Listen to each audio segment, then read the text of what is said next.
आज बगीचा लागी बैठी तो भी बात कर ये तो हमें बताना पड़ता है रानी को बना खाई गए हो चार चीजें क्या करने होंगे ये करते बताओ अरे बोलो रे मारो रे वो मम्मी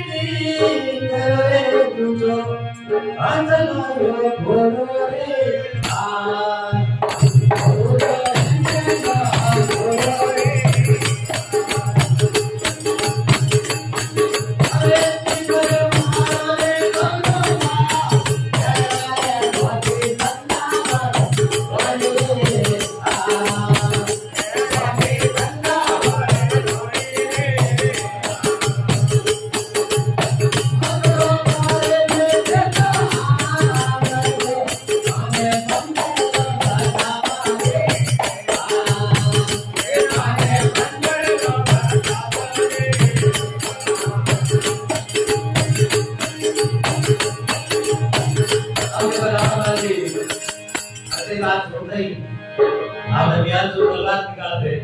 बेटे की बाबा बारी मारना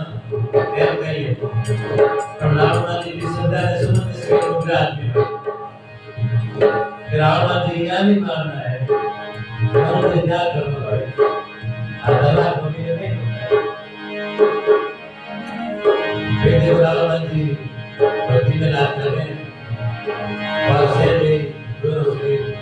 बेगुना बनाता है रुकना नहीं कहते